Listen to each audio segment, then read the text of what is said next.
ഓസ്ട്രേലിയയിൽ ജീവിക്കുന്ന മനുഷ്യരെക്കാട്ടിലും കൂടുതലാണ് അവിടെയുള്ള കങ്കാരൂസിന്റെ എണ്ണം.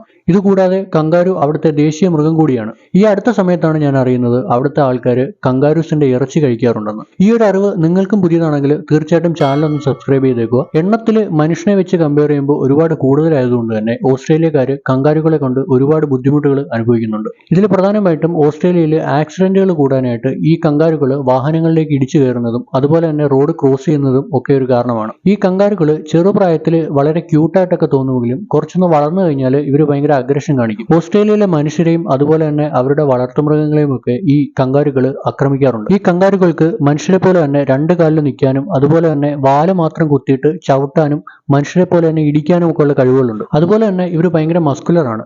ഇത്തരത്തിലുള്ള പ്രത്യേകതകൾ ഇവരെ ഭയങ്കരമായിട്ട് അപകടകാരികളാക്കുന്നുണ്ട്. പൂർണ്ണ വളർച്ചയെത്തിയ ഒരു കങ്കാരുവിന് 90 കിലോയോളം വെയിറ്റും അതുപോലെ തന്നെ 6 അടി കൂടുതൽ ഹൈറ്റും ഉണ്ടാകാറുണ്ട്. ഇത്രയും സൈസുള്ള ഒരു മൃഗം അഗ്രസീവ് ആയി കഴിഞ്ഞാൽ മനുഷ്യന് എത്രത്തോളം ഭീഷണിയാണെന്നുള്ളത് നമുക്ക് ചിന്തിക്കാവുന്നതേ ഉള്ളൂ. ഈ കാരണങ്ങളൊക്കെ കൊണ്ട് തന്നെ പല ഓസ്ട്രേലിയക്കാരും അവരുടെ മെനുവിലേക്ക് കങ്കാരുവിനെയും കൂടെ ആഡ് ചെയ്തു. കങ്കാരുവിന്റെ ഇറച്ചി അവിടെയുള്ള ആൾക്കാർ കഴിക്കുന്നതിനേക്കാളും കൂടുതലായിട്ട് പുറം രാജ്യങ്ങളിലേക്ക് എക്സ്പോർട്ട് ചെയ്യപ്പെടുന്നുമുണ്ട്. ബീഫിനെ വെച്ച് കമ്പയർ ചെയ്യുമ്പോൾ കങ്കാരുവിന്റെ ഇറച്ചിയിൽ കലോറി കണ്ടന്റും അതുപോലെ തന്നെ ഫാറ്റും ഒക്കെ കുറവാണ്. ഈ കാരണങ്ങൾ കൊണ്ട് തന്നെ കങ്കാരുവിന്റെ ഇറച്ചി കൂടുതൽ ഹെൽത്തിയർ ആണെന്ന് പല സോഴ്സുകളും പറയുന്നു. ബീഫിനെക്കാട്ടിലും കുറച്ചും കൂടെ സ്വീറ്റ് ആയിട്ടുള്ള ഒരു ടേസ്റ്റ് ആണെന്നാണ് കങ്കാരുവിന്റെ മീറ്റ് കഴിച്ചിട്ടുള്ളവർ പറയുന്നത്.